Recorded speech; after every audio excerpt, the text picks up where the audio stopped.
साथियों, हमारे ग्राम प्रधान छजपुरा नहीं छापुर हमारे ग्राम प्रधान छापुर के प्रधान अंकुर जी, जिन्हें वहीं की एक पुत्र वधू जो गांव में नहीं रहती है, गांव से बाहर रहती है, कहीं ना कहीं मुजफ्फरनगर में, एक साइन कराने थे। दुर्भाग्यवश जब भी 2 बार वो वहां पर पहुंची, प्रधान जी उपलब्ध ना हो सके, तो उस महिला ने फोन पर भी जाति सूचक शब्द बोले, और घर पर जब पहुंची वो और उसके 2 भाई, उन्होंने वहां पर भी बदतमीजी करने का काम किया और जाति सूचक शब्द कहने का काम किया।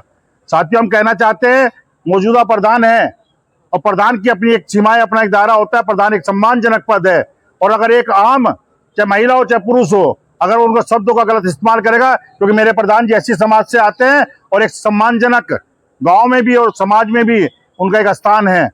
उन्होंने बोलने का काम किया, इन्होंने थाना सरसावा में एफआईआर दर्ज कराने का काम किया। लेकिन आपको बताना चाहते हैं, 14 तारीख में ये हुई थी, 2 महीने पहले का बात, एफआईआर दर्ज हुई, लेकिन आज तक भी एसओ साहब और सीओ साहब ने इस पे कोई कार्रवाई करने का काम नहीं किया।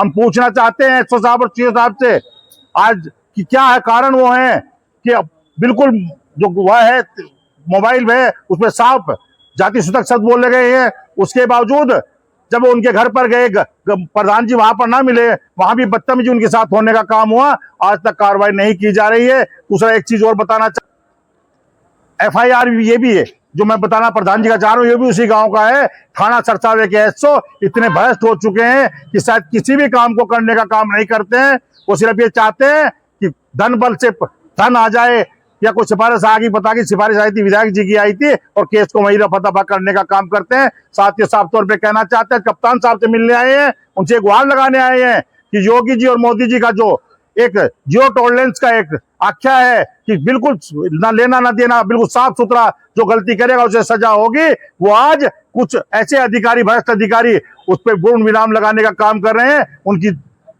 छवि को धूमिल करने का काम कर रहे हैं। हम निवेदन करेंगे अपने कप्तान साहब से आज कि कहीं ना कहीं ऐसे अधिकारियों पर कार्रवाई की जाए, और प्रधान जी के प्रति जो गलत शब्द जिसने भी बोले हैं उसकी दूसरे सीओ से जांच कराकर तत्काल प्रभाव से कार्रवाई करने का काम किया जाए। महिलाओं के उत्थान के लिए कार्य करते रहे, और मैं हमेशा आप लोगों के लिए, खासतौर पे अपनी बहनों के लिए यह चाहती हूँ कि वो किसी न किसी क्षेत्र में काम करें, क्योंकि खासतौर पे जो महिलाएं हैं उनकी स्थिति आज के समय में भी अगर कहें तो वो अभी भी कहीं ना कहीं बहुत ज्यादा कमजोर है, और महिलाएं कहीं ना कहीं जाके ऐसी स्थिति में कभी कभी फंस जाती है कि वो ना तो ज्यादा पढ़ पाती है और ना ही वो किसी रोजगार से जुड़ पाती है। तो इस स्थिति में आने के बाद जब उनकी आर्थिक स्थिति संकट में आती है तो उस समय महिलाओं को बहुत बड़ी संकट का सामना करना पड़ता है। संस्था का हमेशा से उद्देश्य रहा है कि वह महिलाओं को रोजगार परक प्रशिक्षण दे, उनको रोजगार से जोड़े, और क्योंकि रोजगार हमारे जीवन का वो आधार है जिससे हम अपनी एक पहचान बना सकते हैं, और अपनी पहचान से हमारे बहुत सारे फायदे होते हैं। एक तो हमारी आर्थिक स्थिति मजबूत होती है, दूसरा हम अपने बच्चे जो है उनको भी अच्छी शिक्षा दे सकते हैं, उन्हें पढ़ा लिखा सकते हैं, और जो आजकल की हमारी जरूरतें हैं उन सब जरूरत जुड़े। संस्था का उद्देश्य सदैव रहा है कि वह अपना जो एक रोजगार है, सिलाई कढ़ाई ब्यूटी पार्लर, महिलाओं की एक बेसिक कोर्स है। अगर कोई महिला बहुत ज्यादा पढ़ी लिखी नहीं भी होती है तो वो अपना सिलाई का काम सीख के वो अपना अच्छे से भरण पोषण कर सकते हैं।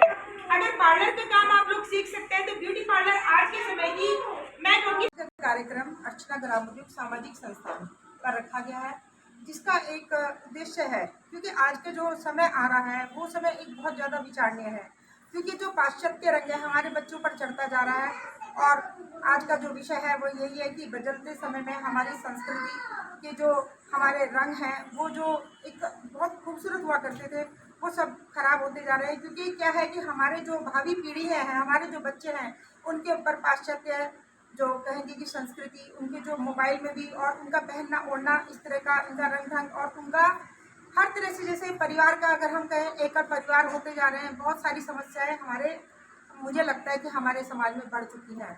उन्हीं समस्या को निस्तारण के लिए संस्था ने एक उद्देश्य अभी उठाया लिया है और संस्था चाहती है कि इस तरह के छोटे छोटे सेमिनार्स होने चाहिए कि जिसमें अभिभावक भी हों, जिसमें बच्चे भी हों, और उनको जो हमारे बच्चों के अंदर जो पाश्चात्य रंग घुलता जा रहा है उसको कैसे हम ठीक कर सकते हैं, और हम अपनी संस्कृति जो हमारी विरासत है, जो हमारी पहचान है, जो हमारी भारत देश की एक संस्कृति है, उसमें हम बच्चों को कैसे ढाल सकें, हमें उस पर विचार करना होगा। क्योंकि आप देख लीजिए कि बहुत सारी चीज़ें हैं। अगर हम कहेंगे कि अब विवाह के संबंध में अगर हम बात करें, क्योंकि ये भी एक संस्कृति से जुड़ा हुआ कहीं ना कहीं एक विषय है।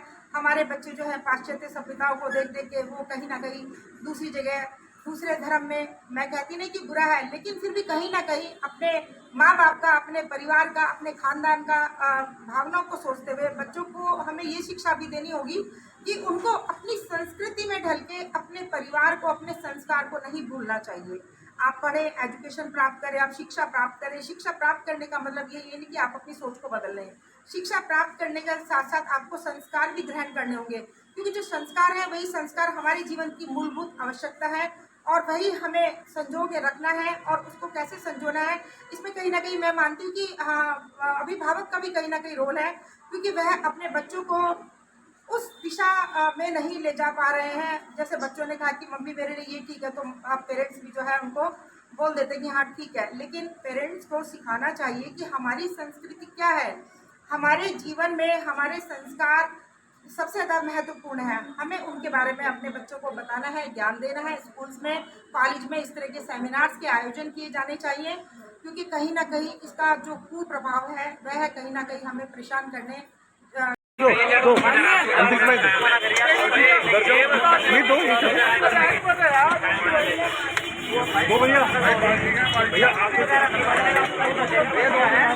भैया जल्दी मीठा डलवाओ, इसमें मीठा, इसमें मीठा डलवा दो। पानी लेना, पानी उठा के।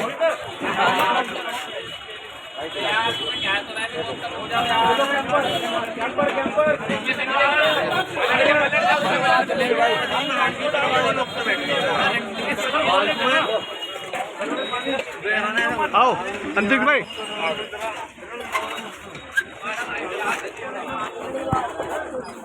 आओ एक को आ जाओ आप।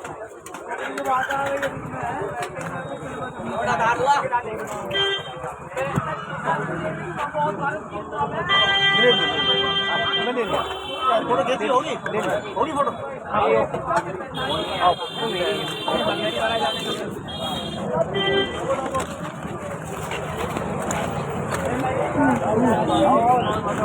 कहीं तो बाइक कहीं तो बोल दो।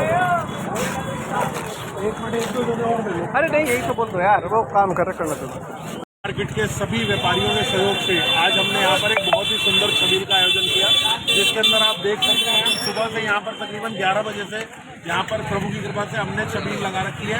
और महादेव की कृपा से जब तक आज शाम तक, जब तक भी ये छबील चलेगी, यहाँ पर जल वितरण का कार्यक्रम, ठंडे जल वितरण का कार्यक्रम चलेगा। आज देख सकते हैं आप कितनी यहाँ पर गर्मी है। तकरीबन 2-3 दिन से यहाँ गर्मी चल रही है और निरंतर हमने कल भी बटवाया और आज भी हमने मार्केट में यहाँ पे जल वितरण का कार्यक्रम करवाया। धन्यवाद।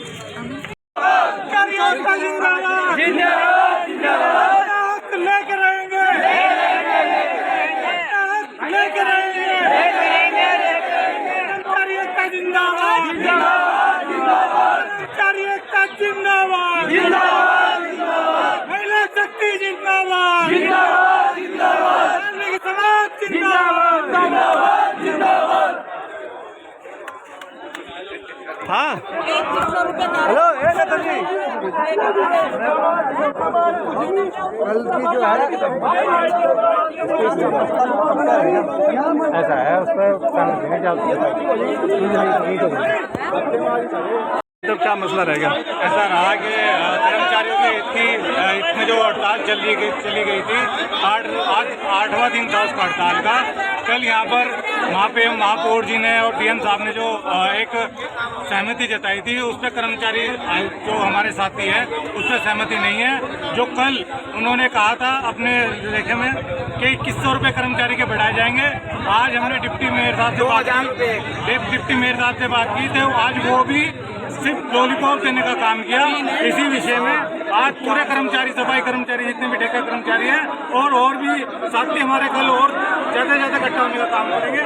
आज यहाँ पर फिर से धरना हुआ और ये धरना जब तक चलेगा जब तक सफाई कर्मचारियों की मांग पूरी नहीं होगी।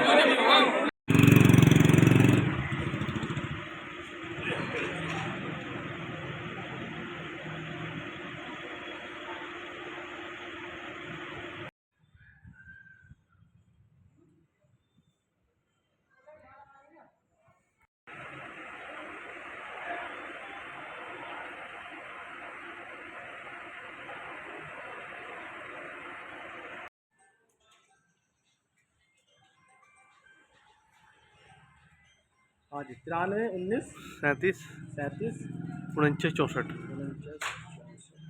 दैनिक जागरण। जी।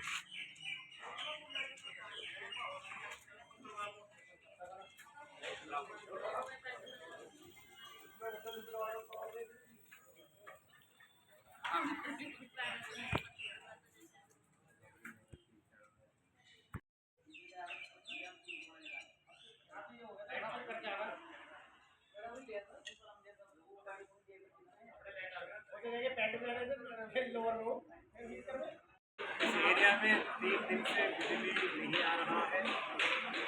1 घंटे में 5 मिनट आ रहे, 5 मिनट का और कट हो रहा है और 3 दिन से लगातार ऐसा चल रहा है। अभी हमारा AC वगैरह टूट रहा है। कल 10 बजे गया हुआ लाइट अब तक आया नहीं।